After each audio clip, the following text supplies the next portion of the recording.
നമ്മുടെ ഓഫീസിൻ്റെ താക്കോൽ, ഓക്കെ, നമ്മുടെ കോമ്പറ്റീറ്റർ തൊട്ടടുത്ത കടയിലാണ്, അവനെ ഏൽപ്പിക്കുമോ? നമ്മുടെ കടയുടെ താക്കോൽ സീ ഫുഡ് റെസ്റ്റോറൻ്റാണ്, തൊട്ടപ്പുറത്ത് വേറൊരു ഹോട്ടലുണ്ട്. അപ്പം രാവിലത്തെ അങ്ങോട്ട് പോകാനുള്ള എന്തായാലും അവൻ പോയി തുറക്കുന്നുണ്ട്. എടാ ഇതൂടെ തുറന്നേരെന്ന് പറഞ്ഞ് കീ കൊടുത്തു വിടുവോ? ഇല്ല. നമുക്കൊരു 10 സ്റ്റാഫിനെ വേണം. അപ്പം അവൻ ഓൾറെഡി പരസ്യം കൊടുത്തിട്ടുണ്ട്, അവിടെ ഇൻ്റർവ്യൂ നടക്കുക.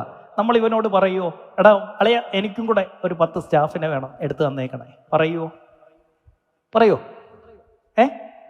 അവൻ പർച്ചേസിന് പോവാ, മീൻ മേടിക്കാൻ പോവാ വിഴിഞ്ഞത്ത്. എന്നാൽ പിന്നെ എടാ നമുക്കൂടെ മീൻ കിട്ടുവാണ്, മേടിച്ചോണ്ട് വരണേ എന്ന് നമ്മുടെ കോമ്പറ്റീറ്റർ ഏൽപ്പിക്കുമോ അജയരാജ്? ഇല്ല.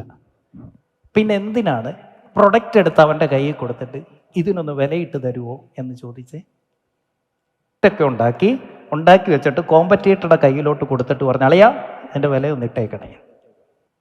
ഒരു ബിസിനസ് ഓണറിൻ്റെ ഒന്നാമത്തെ തെറ്റ് അവർക്ക് പ്രൈസ് ഇടാൻ അറിയില്ല എന്നുള്ളതാണ്.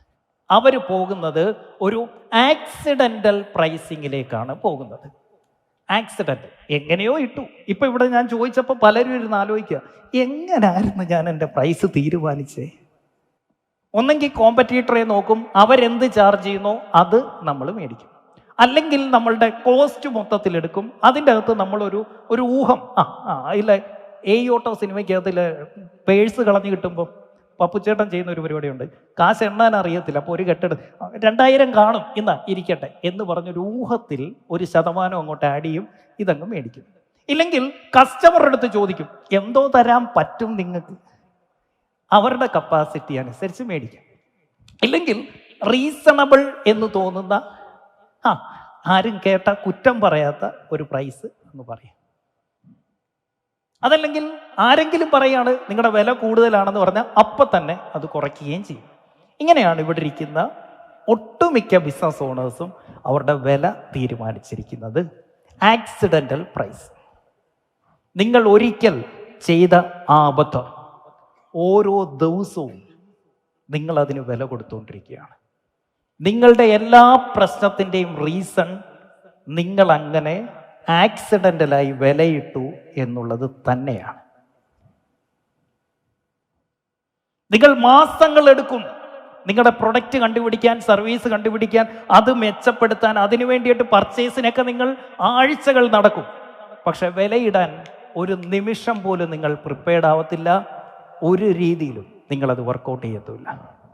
എന്നിട്ട് പരാതിയാണ്, സെയിൽസ് ഉണ്ട് സാറേ, റവന്യൂ ഉണ്ട് സാറേ, പക്ഷേ ലാഭമില്ല സാറേ. Pricing is not just a number. ബിസിനസ്സിൽ പ്രൈസിങ് ഈസ് എ സ്ട്രാറ്റജി. സ്ട്രാറ്റജിക്കായിരിക്കണം pricing. Pricing is the number 1 skill a businessman should have. Pricing. നമ്മുടെ പ്രൊഡക്റ്റിനും സർവീസിനും വിലയിടാൻ പഠിക്കണം. കാരണം ആ വില തീരുമാനിക്കും നമ്മുടെ ക്ലയൻസ് ആര് എന്ന്, നമ്മുടെ സ്റ്റാഫ് എന്ത് എന്ന്, നമ്മുടെ ബിസിനസിന്റെ ക്വാളിറ്റി എന്ത് എന്ന്, നമ്മളുടെ സ്വാതന്ത്ര്യം എന്ത് എന്ന് തീരുമാനിക്കുന്നത് നമ്മുടെ വിലയാണ്. So pricing is not a sales decision. Pricing is not a marketing decision. Pricing is not a financial decision. Pricing is a business decision. Pricing എന്ന് പറയുന്നത് ഒരു ബിസിനസ് ഡിസിഷനാണ്. വളരെ വളരെ വളരെ ശ്രദ്ധിച്ച് നമ്മൾ എടുക്കേണ്ട തീരുമാനമാണ് നമ്മുടെ വില. കാരണം ഇത് തീരുമാനിക്കും നമ്മൾ ആരെ അട്രാക്ട് ചെയ്യുന്നു, ഏത് കസ്റ്റമറെ കൂടെ നിർത്തുന്നു. ഇത് തീരുമാനിക്കും നമ്മുടെ സ്റ്റാഫിന്റെ ക്വാളിറ്റി. ഇത് തീരുമാനിക്കും നമ്മൾ കസ്റ്റമറിന് കൊടുക്കുന്ന എക്സ്പീരിയൻസ്. ഇത് തീരുമാനിക്കും നമ്മൾ ആര് എന്ന്. ഇത് തീരുമാനിക്കും നമ്മളുടെ ക്വാളിറ്റി ഓഫ് ബിസിനസ്. ഇത് തീരുമാനിക്കും നമ്മുടെ ക്വാളിറ്റി ഓഫ് ലൈഫ്. ബിസിനസ്സിൽ വരുത്തുന്ന മിസ്റ്റേക്ക് നമ്പർ 1 പ്രൈസിംഗിൽ വരുത്തുന്നത്, ഒന്ന് competitor based pricing. Competitor based pricing. അവരത്രയാണ് ഇടുന്നത്, അതുകൊണ്ട് ഞങ്ങൾ ഇത്ര ഇടുന്നു. പക്ഷേ ഈ കോമ്പറ്റീറ്ററുടെ കാര്യം പറയുമ്പോൾ ചോദ്യം ഇതാണ്, അവർ ചിലപ്പോൾ അവർക്ക് ഓഫീസ് ഉണ്ടായിരിക്കും, ഇല്ലായിരിക്കും. അവർക്ക് സ്റ്റാഫ് ഉണ്ടായിരിക്കും, ഇല്ലായിരിക്കും. അവർക്ക് ഈ പ്രൊഡക്റ്റ് ചിലപ്പോൾ അവരുടെ കയ്യിൽ കാശ് കാണുമായിരിക്കും ഇത് മേടിച്ച് വെക്കാൻ, സ്റ്റോക്ക് ഉണ്ടായിരിക്കും, ഇല്ലായിരിക്കും. അവർക്ക് ഒരു മാർക്കറ്റിംഗ് ചെയ്യാനുള്ള സ്കിൽ ഉണ്ടായിരിക്കും, ഇല്ലായിരിക്കും. അവർക്ക് ഫിനാൻഷ്യൽ കപ്പാസിറ്റി ഓൾറെഡി ഉള്ളവരായിരിക്കും, ഇല്ലാത്തവരായിരിക്കും. അവർക്ക് ബിസിനസ് ചെയ്യാൻ അറിയാവുന്നവരായിരിക്കും, അറിയാത്തവരായിരിക്കും. How can you copy them? അവന്റെ സ്റ്റാറ്റസ് നോക്കിയിട്ടാണ്, അവന്റെ നിലനിൽപ്പ് നോക്കിയിട്ടാണ് അവൻ പ്രൈസ് ഇട്ടിരിക്കുന്നത്. You don't know the situation of your competitor. കോമ്പറ്റീറ്ററുടെ വില കുറവാണെങ്കിൽ അത് അവന്റെ പ്രശ്നമാണ്, നമ്മുടെയല്ല. കോമ്പറ്റീറ്ററുടെ വില കുറവാണെങ്കിൽ അത് അവന്റെ പ്രശ്നമാണ്, നമ്മളുടേതല്ല. ശ്യാം ഇന്ന് രാവിലെ കിട്ടിയ നെമ്മീനായിരിക്കും കട്ട് ചെയ്ത് വിൽക്കുന്നത്. മറ്റവൻ അവിടുന്ന് വന്നിരിക്കുന്നത് ഇന്ന് പോയി ഫ്രഷ് ആയിട്ട് മേടിച്ചതായിരിക്കും. അപ്പുറത്തെ കടക്കാരൻ അവിടുന്ന് ട്രെയിൻ കയറി വന്ന 15 ദിവസം ഫോർമാലിൻ്റെ അകത്ത് ഇട്ട് വെച്ചിരുന്ന സാധനമായിരിക്കും അവൻ കൊടുക്കുന്നത്. ഹൗ ക്യാൻ യു കോമ്പീറ്റ് വിത്ത് ദം? അവന്റെ വില നോക്കിയിട്ട് വിലയിടാൻ പോയാൽ.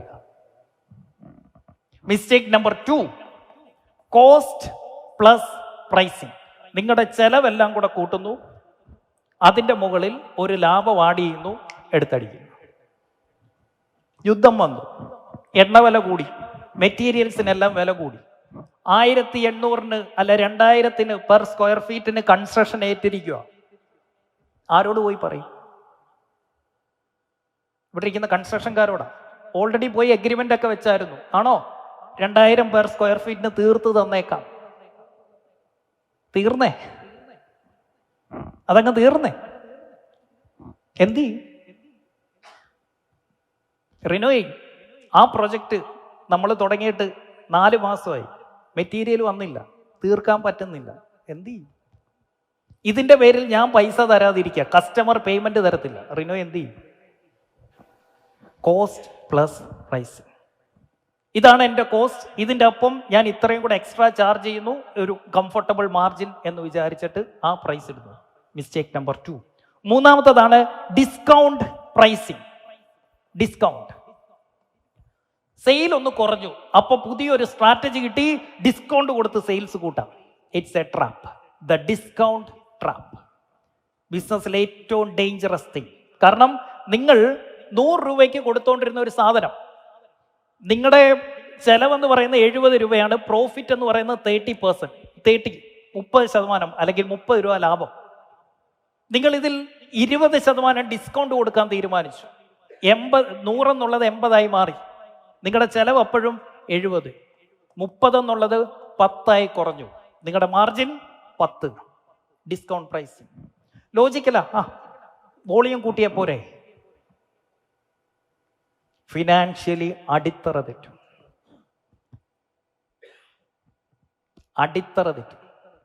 കാരണം എന്താണെന്നറിയോ? നിങ്ങളുടെ പ്രോഫിറ്റ് 30 നിന്ന് 10 കുറഞ്ഞു. ഇവിടെ സംഭവിച്ചെന്താണെന്നറിയോ?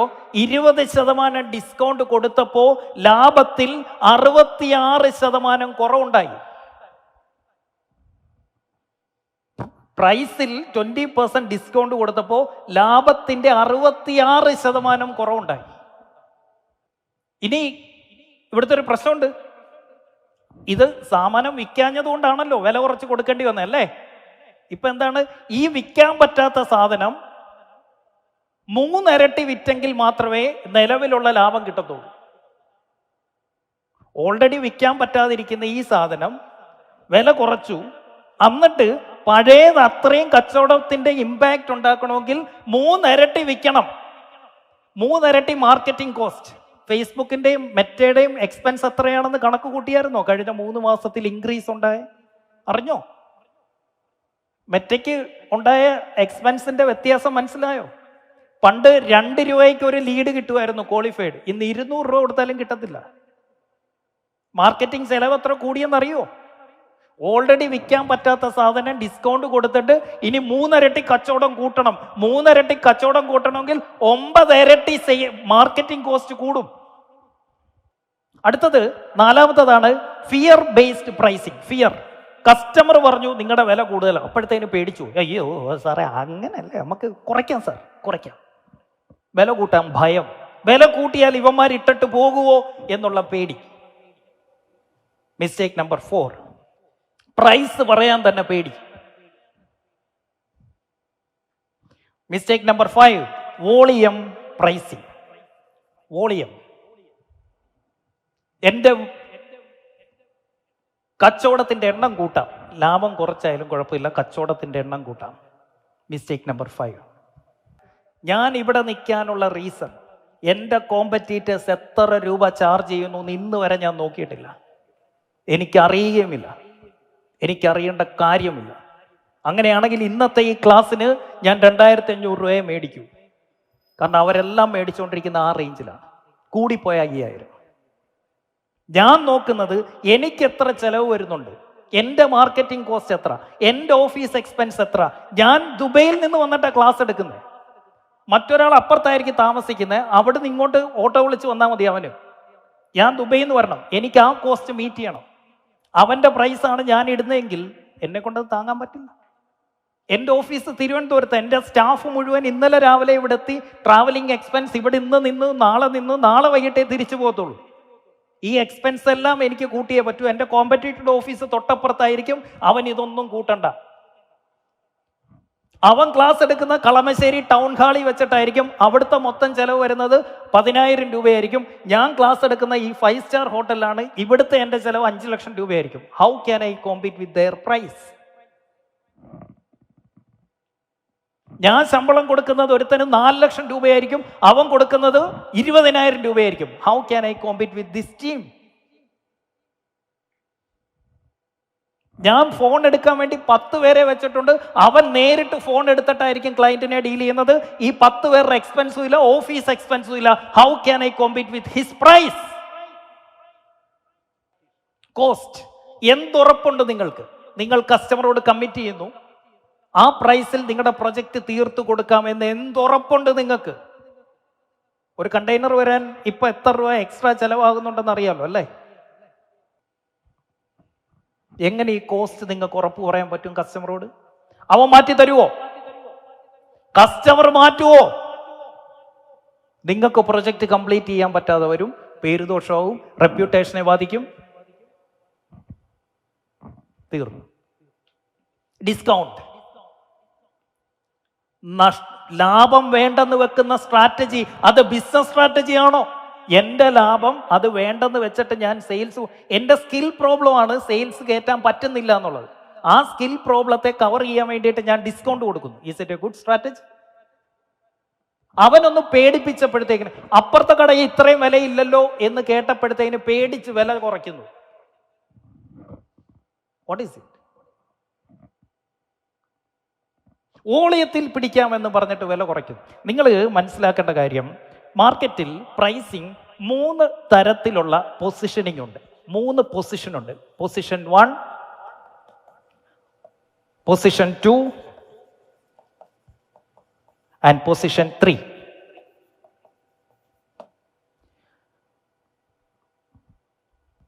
ഇത് ഏറ്റവും ലോവസ്റ്റ് പൊസിഷൻ, ഏറ്റവും ലോവസ്റ്റ് പ്രൈസ്. 3 റേഞ്ചിലുള്ള പ്രൈസ് ഉണ്ട്. ഇത് പ്രൈസ് ആണ്. 3 റേഞ്ചിലുള്ള പ്രൈസ് ഉണ്ട്. ഒന്ന് ഏറ്റവും ലോവസ്റ്റ് പ്രൈസ്, ചീപ്പ്. മറ്റൊന്ന് പ്രീമിയം. ആ സ്ട്രാറ്റജിയുടെ പേരാണ് loss leader strategy. Loss leader strategy. Loss leader ഇവരെന്ത് ചെയ്യുമെന്നറിയോ? ഇവര് വലിയ വലിയ ബിഗ് പ്ലേയേഴ്സ് ആണ്, ഇഷ്ടം പോലെ പൈസ ഉള്ളവരാണ്, കോർപ്പറേറ്റ്സ്. ഇവരെന്ത് ചെയ്യും? ഇവര് ഈ മാർക്കറ്റിലോട്ട് ഇറങ്ങും. ഏറ്റവും പ്രൈസ് സെൻസിറ്റീവ് ആയിട്ടുള്ള മാർക്കറ്റിലേക്ക് ഇവർ ഇറങ്ങും. ഇവർ റെസ്റ്റോറൻറ്റ് മേഖലയിലുണ്ട്, ഇവർ തുണിയുടെ മേഖലയിലുണ്ട്, ഇവർ ടെക്സ്റ്റൈൽ മേഖലയിലുണ്ട്, ഇവർ കൺസ്ട്രക്ഷൻ മേഖലയിലുണ്ട്, ഇവർ ബിൽഡിംഗ് മെറ്റീരിയൽസ് മേഖലയിലുണ്ട്, ഇവർ എഡ്യൂക്കേഷൻ മേഖലയിലുണ്ട്. എല്ലായിടത്തും ഇവർ ഇറങ്ങും. ഇറങ്ങിയിട്ട് ഇവരെന്ത് ചെയ്യും? ഏറ്റവും വില കുറയ്ക്കും. അവരുടെ കോസ്റ്റിനേക്കാൾ വില കുറച്ച് വിൽക്കും. അതായത് നഷ്ടത്തിൽ വിൽക്കും. ഓ ക്യാഷ് നെഗറ്റീവ് ആക്കും മനഃപൂർവ്വം. കിട്ടുന്നതിനേക്കാൾ വില കുറച്ചിട്ടാണ് ഈ കിട്ടുന്ന സാധനമൊക്കെ ഉണ്ടല്ലോ, ഇവിടെ ചെല്ലുമ്പോഴേക്ക് ഈ തുണിയൊക്കെ കിട്ടുന്നില്ലേ, അവരുടെ കോസ്റ്റിനേക്കാൾ വില കുറച്ചാണ് നമുക്ക് തരുന്നേ. കാരണം അതൊരു സ്ട്രാറ്റജിയാണ്, ലോസ് ലീഡർ സ്ട്രാറ്റജി. അപ്പം ഓരോ മാസവും നഷ്ടം, ഈ നഷ്ടത്തെ താങ്ങാനുള്ള ക്യാപിറ്റൽ യുവമാരുടെ കയ്യിലുണ്ട്. ഇത് കണ്ടുകൊണ്ട് ഈ മാർക്കറ്റിലുള്ള മറ്റ് ചെറുകിട കച്ചവടക്കാരെന്ത് ചെയ്യും? അവനോട് കോമ്പീറ്റ് ചെയ്യാൻ വേണ്ടി വില കുറയ്ക്കും. അതാണ് സ്റ്റെപ്പ് നമ്പർ 2. ആദ്യം മനഃപൂർവ്വം അവൻ ലോസ് ഉണ്ടാക്കി, അതനുസരിച്ച് ആ മാർക്കറ്റിന്റെ ട്രെൻഡ് അനുസരിച്ച് പാവം പിടിച്ച മറ്റ് സാധാരണ കച്ചവടക്കാരന് വില കുറച്ചേ പറ്റൂ. കാരണം നിലനിൽപ്പാണ്. 1 മാസം, 2 മാസം, 3 മാസം, 4 മാസം, ഓരോ മാസങ്ങൾ കഴിയും തോറും ഈ കോമ്പറ്റ് ചെയ്തിരുന്ന സാധാരണ കടകൾ പൂട്ടി പൂട്ടി പൂട്ടി പൂട്ടി പൂട്ടി പൂട്ടി പൂട്ടി പോയിക്കൊണ്ടേയിരിക്കും. കാരണം they run out of cash. Cash ഇല്ല, പിടിച്ചു നിൽക്കാൻ പറ്റുന്നില്ല. കടം കയറി 6 മാസം കഴിഞ്ഞപ്പോൾ പൂട്ടാൻ തീരുമാനിച്ചു. അപ്പോ ഇപ്പൊ ഇവിടെ എന്ത് സംഭവിച്ചു? കളിക്കാരുടെ എണ്ണം കുറഞ്ഞു. നിങ്ങൾ നോക്കിയാൽ മതി, തുണിക്കടകളുടെ സാധാരണ തുണിക്കടകളുടെ എണ്ണം കുറഞ്ഞു. ആണോ? സാധാരണ തുണിക്കടയുടെ എണ്ണം കുറഞ്ഞു, ഇവരുടെ എണ്ണം കൂടി. ചെറിയ ചെറിയ ടൗണിൽ പോലും ഉണ്ട് ഇപ്പൊ ഇവരൊക്കെ. ആണോ? നമ്മളുടെ പ്രദേശത്ത് തന്നെ ഉണ്ട്. നിങ്ങളുടെ നാട് എവിടെയാണെങ്കിലും അവിടെ യുവമാരുണ്ട് ഇപ്പൊ. അവിടെ നമ്മൾ പണ്ട് ഓണത്തിനും പെരുന്നാളിനും പോയിക്കൊണ്ടിരുന്ന കടകളൊന്നും ഇപ്പൊ ഇല്ല. യുവമാര് കോമ്പറ്റീഷൻ കുറയുമ്പോ എന്തുണ്ടായി? ഇനി ഇവര് തീരുമാനിക്കുന്നത് വില കൂട്ടും. ഇപ്പൊ ഇവർക്ക് എന്തുണ്ട്? വോളിയം ബിസിനസ്സും ഉണ്ട്, ലാഭവും ഉണ്ട്. ഇവനോട് കോമ്പറ്റ് ചെയ്യാൻ പറ്റുമോ നമുക്ക്? പ്രൈസും കൂട്ടി, ലാഭവും കൂട്ടി. കാരണം കോമ്പറ്റീഷൻ ഇല്ല. പണ്ട് MG റോഡിൽ ചെന്ന് കഴിഞ്ഞാൽ എത്ര കടകളുണ്ടായിരുന്നു അല്ലേ?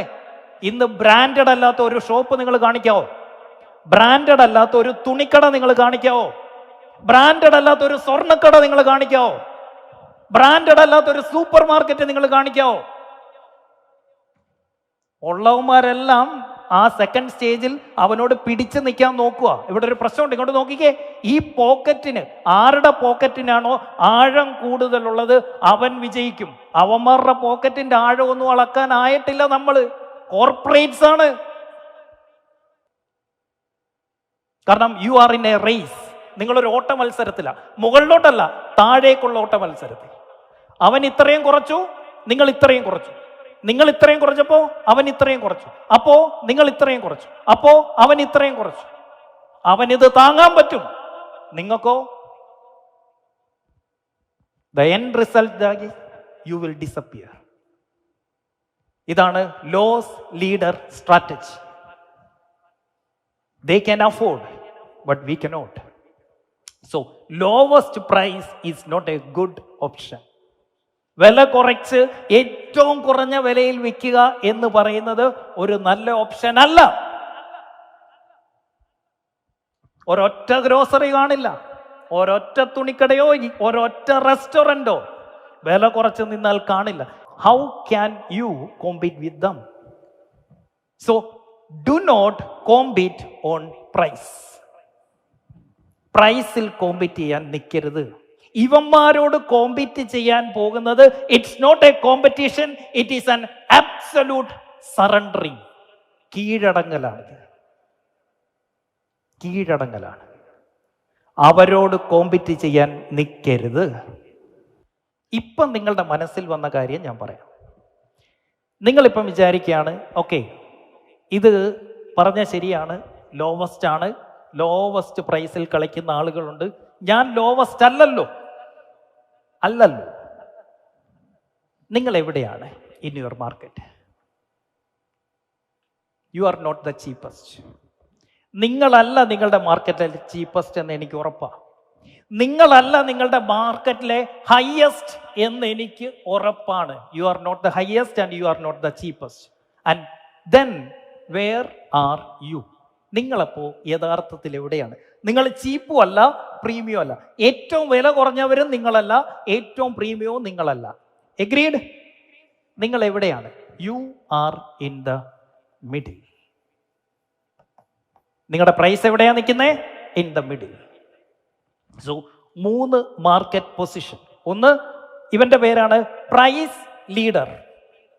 Price leader. കാരണം എന്താ? ഏറ്റവും വില കുറഞ്ഞ സാധനം ഏറ്റവും വില കുറച്ച് വിൽക്കുന്നു, ഇവനാണ് പ്രൈസ് ലീഡർ. ഏറ്റവും വില കുറച്ചത് പ്രൈസ് ലീഡർ, ചീപ്പസ്റ്റ്. രണ്ടാമത്തെ പൊസിഷനാണ് premium leader. Premium leader, we are the best. മൂന്നാമത്തതാണ് ദ മിഡിൽ. The middle. ഇവന് കൃത്യമായിട്ട് അറിയാം, ഇവന് വ്യക്തമായ ക്ലാരിറ്റി ഉണ്ട് ആരാണ് ഇവന്റെ കസ്റ്റമർ, എന്താണ് ഇവൻ ചെയ്തുകൊണ്ടിരിക്കുന്നത് എന്നിവനറിയാം. വോളിയം ബിസിനസ്സാണ്. ഇവിടെ നമ്മൾ എക്സ്പീരിയൻസ് ഒന്നും നോക്കണ്ട. പരമാവധി വരുന്നവരെ കൊണ്ട് സാധനം എടുപ്പിക്കുക, പരമാവധി വിൽക്കുക, എന്തെങ്കിലും കൊടുത്ത് കാശുണ്ടാക്കുക. കാരണം വരുന്നവനും ചീപ്പാണ്, കൊടുക്കുന്നതും ചീപ്പ്. അത് എത്ര ദിവസം നിൽക്കുന്നെന്നോ എത്ര മണിക്കൂർ ഓടുവെന്നോ ഇത് നല്ലതാണോന്നോ ഫോർമാലിനാണോ ഇങ്ങനെ ഒന്നും അവന് നോക്കാനില്ല. അവനൊരൊറ്റ ലക്ഷ്യമുള്ളൂ, വിൽക്കുക വിൽക്കുക വിൽക്കുക. കാരണം വോളിയം കൂടിയാലേ അവന് കാര്യമുള്ളൂ. അവൻ്റെ പൊസിഷനിങ് അവന് വളരെ ക്ലിയർ ആണ്. പ്രീമിയം, അവർക്കറിയാം ഞങ്ങൾ നിലനിൽക്കുന്ന പ്രീമിയത്തിന് വേണ്ടിയിട്ടാണ്. വെരി ക്ലിയർ, അവനറിയാം എന്താണ് അവൻ ചെയ്യുന്നത്. പക്ഷെ ഈ ഇടയ്ക്ക് നിൽക്കുന്നവന് ഒരു ക്ലാരിറ്റി ഇല്ല. അവർക്കറിയില്ല അവരെന്താ ചെയ്യുന്നത്. പ്രീമിയം ആണോ? അല്ല. പ്രൈസ് ആണോ? അല്ല. They are confused. They are confused. ഇവർക്കറിയാം ഇവരുടെ അടുത്ത് വരുന്നതെല്ലാം പ്രൈസ് സെൻസിറ്റീവ് ആയിട്ടുള്ള ബയേഴ്സ് ആണ്. ഇവരുടെ അടുത്ത് വരുന്നതെല്ലാം പ്രൈസ് ഒരു പ്രശ്നമേ അല്ലാത്ത ബയേഴ്സ് ആണ്. ഇവർക്കറിയില്ല ഇവരുടെ അടുത്ത് ആരാ വരുന്നത് എന്ന്. ഇവരുടെ ഏറ്റവും വലിയ ഡിഫറൻസിയേഷൻ ലോവസ്റ്റ് കോസ്റ്റ്. ഇവരുടെ ഏറ്റവും വലിയ യുണീക്നെസ് പ്രീമിയം പ്രൊഡക്റ്റ്. ഇവർക്കൊരു യുണീക്നെസ്സും ഇല്ല. ലോവസ്റ്റ് ആണോ? അല്ല. പ്രീമിയം ആണോ? അല്ല. എടുത്തു പറയാൻ ഒന്നുമില്ല. മാർജിൻ വോളിയം ഉള്ളത് കൊണ്ട് തന്നെ അവർക്ക് കുഴപ്പമില്ല. ഇവിടെ പ്രീമിയം ആയതുകൊണ്ട് കുഴപ്പമില്ല. ഇവിടെ ഇത് രണ്ടുമില്ല. അതുകൊണ്ട് തന്നെ മാർജിൻ ഈസ് നിൽ. Average team. ഇവൻ പ്രീമിയം ആണോ? അല്ല. ലോവസ്റ്റ് ആണോ? അല്ല. മീഡിയോക്കർ. ഇവനെ വെച്ച് പണിയെടുപ്പിച്ചാൽ കിട്ടുന്ന റിസൾട്ട് എന്തായിരിക്കും? Medium, average result. ഇവൻ റെഫർ ചെയ്ത് കൊണ്ടുവരുന്നതോ മറ്റെല്ലാവരെയും വിളിച്ചോണ്ട് വരും. അളിയാ അവിടെ വിലക്കുറവളിയാ വാളാന്നും പറഞ്ഞു. ഇവരോ സൂപ്പർ പ്രൊഡക്റ്റാന്നും പറഞ്ഞിട്ട് അവരുടെ പ്രീമിയം കസ്റ്റമേഴ്സിനെ റെഫർ ചെയ്ത് കൊണ്ടുവരും. ഇവനോ റെഫറൻസും തരത്തില്ല, ഏറ്റവും കൂടുതൽ കുറ്റം. കാരണം ഇവൻ പറയും വിലയും കുറവാണ്, ക്വാളിറ്റി ഇല്ല. വിലയും കൂടുതൽ. ഇവനെ സംബന്ധിച്ച്, ഇവിടെ നിൽക്കുന്ന കസ്റ്റമേഴ്സിനെ കുറിച്ചൊന്ന് ചിന്തിച്ചേ. ഇവനെ സംബന്ധിച്ച് വേറെ ഓപ്ഷൻസ് മാർക്കറ്റിലുണ്ട് വില കുറഞ്ഞ. അപ്പൊ ഇവരുമായിട്ട് കമ്പയർ ചെയ്തിട്ട് പറയും നിന്റെ വില കൂടുതലാണ്. എന്നിട്ട് ഇവൻ തരുന്നുണ്ടെങ്കിൽ ഇവന്റെ എക്സ്പെക്ടേഷൻ എന്തായിരിക്കും? ഇത് പ്രതീക്ഷിച്ചിട്ടായിരുന്നു ഇവൻ ഈ വില തരുന്നത്. ഹലോ, ഇതുണ്ടായിട്ടും ഇവൻ ഈ വില തരുന്നത് എന്തിനാ? ഇത് പ്രതീക്ഷിച്ചോണ്ട്. ഈ വില മേടിച്ചോണ്ട് ഇത് കൊടുക്കാൻ നമുക്ക് പറ്റുമോ? ഇല്ല. അതുകൊണ്ടാ പറയുന്നത്, ദാ ഇവിടെ നിങ്ങളുടെ വില മാർക്കറ്റിൽ മിഡിലാണ് എങ്കിൽ ആ പറയുന്ന പൊസിഷന്റെ പേരാണ് death by the middle. Death by the middle. അവിടെ കിടന്ന് ഞെരുങ്ങി ചത്തു. ഈ ചീപ്പായിട്ടുള്ളവന്മാരുടെയും പ്രീമിയത്തിന്റെ ഇടയ്ക്ക് കിടന്ന് ഞെരുങ്ങി ചത്തുപോകും. നമ്മൾ രക്ഷപ്പെടത്തില്ല ഒരിക്കലും. ഒന്നെങ്കിൽ പ്രീമിയം അല്ലെങ്കിൽ ചീപ്പ്. ഇവിടെ കളിക്കുമ്പോഴത്തെ പ്രശ്നം പറഞ്ഞു, മറ്റേ ബിഗ് ഫിഷ് വരുന്നിടം വരെ ഉള്ളു ഇത്. അവൻ വരുന്നിടം വരെ ഉള്ളു ഇത്. പക്ഷെ ഇത് തീർന്നു. ഇവിടെ നിൽക്കുന്ന ബിസിനസ്സുകാരന് അവന് ഒന്നുമില്ല, അത് ബിസിനസ് അല്ല. പിന്നല്ലെങ്കിൽ അതുപോലെ സ്കെയിൽ ചെയ്യുന്ന നമ്മുടെ ഡേ ടു ഡേ പോലുള്ള അങ്ങനെയുള്ള ഏതെടുത്താലും 69 ഒക്കെ വലിയ സാധനങ്ങളുണ്ടല്ലോ, ഒത്തിരി വില കുറച്ച് വിൽക്കുന്ന സാധനങ്ങൾ, അതൊക്കെ. അല്ലെങ്കിൽ ഇവർക്ക് മാത്രമേ ലൈഫുള്ളൂ. ബിസിനസ്സിൽ ഇവർക്കേ ലൈഫുള്ളൂ. ഇവർക്കൊരിക്കലും സ്വസ്ഥത ഉണ്ടാവത്തില്ല. മാർക്കറ്റിൽ കിടക്കുന്നത് മുഴുവൻ ഇവരുടെ കാശാണ്. കാരണം ഇവിടെ വരുന്ന കസ്റ്റമേഴ്സ് ഇവനുമായിട്ടാണ് ഇവരെ കമ്പയർ ചെയ്യുന്നത്. വിലയുടെ കാര്യത്തിൽ, ക്വാളിറ്റിയുടെ കാര്യത്തിൽ ഇവരുമായിട്ട്. അവന് വേണ്ടത് ഇതും, കമ്പയർ ചെയ്യുന്ന വില ഇതും. എന്നിട്ടാണ് എന്തോ ഒരു ഔദാര്യം പോലെ അവൻ ഈ വില നമുക്ക് തരുന്നത്. ആരൊക്കെ ഇവിടെ കിടന്നിട്ടുണ്ടോ അവനെല്ലാം തീർന്നിട്ടുണ്ട്. അതാണ് ചരിത്രം. സോ മിഡിലിൽ നമ്മൾ കളിക്കുന്നതിന്റെ റീസൺ എന്താ? Middle feels safe. നമ്മുടെ ചാത്തനുണ്ടല്ലോ, ചാത്തൻ പറയടാ അവിടെയും വേണ്ട ഇവിടെയും വേണ്ട, ഇതാകുമ്പോൾ സ്വസ്ഥമാണ്, ആരും കുറ്റം പറയത്തില്ല, എപ്പോഴും നമുക്ക് ഇവിടെ ഇങ്ങനെ നിൽക്കാം. But it is a trap. Middle is not safe, it is a trap. Middle is not a strategy, it's a trap. It's confusion. നിങ്ങൾക്ക് തന്നെ കൺഫ്യൂഷനാ. വില കുറയ്ക്കണോ, ക്വാളിറ്റി കൂട്ടണോ? ക്വാളിറ്റി കൂട്ടണമെന്ന് നിങ്ങൾക്ക് ആഗ്രഹമുണ്ട്, കറക്റ്റ്. ക്വാളിറ്റി കൂട്ടി നല്ല ബിസിനസ് ചെയ്യണമെന്ന് ആഗ്രഹമുണ്ട്. ഒരു പരാതിയും പറയാത്ത കസ്റ്റമേഴ്സിന്റെ അടുത്ത് പ്രൊഡക്റ്റ് കൊടുക്കണമെന്ന് നിങ്ങൾക്ക് ആഗ്രഹമുണ്ട്. പക്ഷേ അതനുസരിച്ച് വില കൂടും. നിങ്ങൾക്ക് ഇവന്മാരെ പേടി. ഈ റേഞ്ചിൽ നിൽക്കുന്ന കസ്റ്റമേഴ്സിനെ നിങ്ങൾക്ക് പേടി.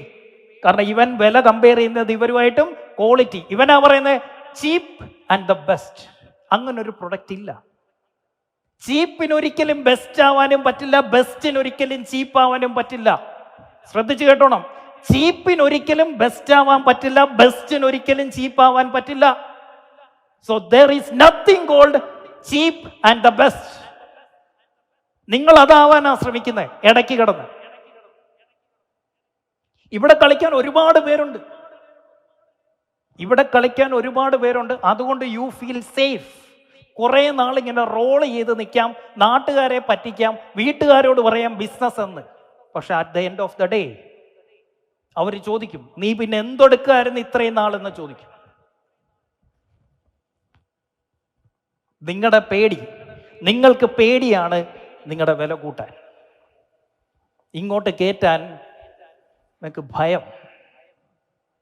ആ ഭയം എന്താണെന്നറിയോ? ഞാൻ വില കൂട്ടിയാൽ നിലവിലുള്ളവർ ഇട്ടിട്ട് പോവില്ലേ എന്നുള്ളതാണ് ഭയം. ആർക്കൊക്കെ ഉണ്ട്? ഞാൻ വില കൂട്ടിയാൽ ഇപ്പോൾ ഉള്ളവരും കൂടി ഇട്ടിട്ട് പോയാൽ ഞാൻ എന്ത് ചെയ്യും എന്നുള്ള ഭയം. നിങ്ങളുടെ ബിസിനസ്സിലെ ഏറ്റവും എക്സ്പെൻസീവ് ആയിട്ടുള്ള തോട്ട് ഇതാണ്, ഞാൻ വില കൂട്ടിയാൽ ഉള്ളവരും കൂടെ പോവില്ലേ എന്നുള്ളത്. ഈ ഒരൊറ്റ ചിന്തയാണ് നിങ്ങളെ ദരിദ്രരാക്കി നിർത്തിയിരിക്കുന്നത്, നിങ്ങളെ നശിപ്പിക്കുന്നത്. വില കൂട്ടിയാൽ ഉള്ളവർ പോവില്ലേ എന്നുള്ളത്.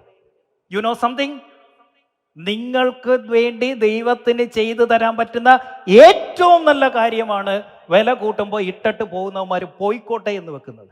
അവൻ പോകുന്നതാണ് നമുക്ക് നല്ലത്. ഞാൻ ഒന്ന് ചോദിച്ചോട്ടെ, ഒരു ചോദ്യം. നമ്മുടെ ചില സ്റ്റാഫൊക്കെ പോയ സമയത്ത്, ചില സ്റ്റാഫ് പെട്ടെന്ന് നമ്മുടെ അടുത്തുനിന്ന് പോയ സമയത്ത് നമുക്ക് ഭയങ്കര സങ്കടം തോന്നി, നമുക്ക് ഭയങ്കര ടെൻഷൻ തോന്നി, നമുക്ക് ഭയങ്കര വിഷമം തോന്നി, അല്ലേ? അയ്യോ അവർ പെട്ടെന്ന് പോയി, എന്ത് ചെയ്യുമെന്ന് തോന്നി. ഒരു കാര്യം, കുറച്ച് ദിവസങ്ങൾക്കുള്ളിൽ അവിടെ എന്ത് സംഭവിച്ചു? വേറൊരുത്തൻ വന്ന് അവിടെ ജോയിൻ ചെയ്തു. അപ്പം നമ്മൾ ദാസനും വിജയനും ചോദിക്കുന്ന പോലെ, എന്താടാ ദാസ ഈ ബുദ്ധി നമുക്ക് നേരത്തെ തോന്നാഞ്ഞേ?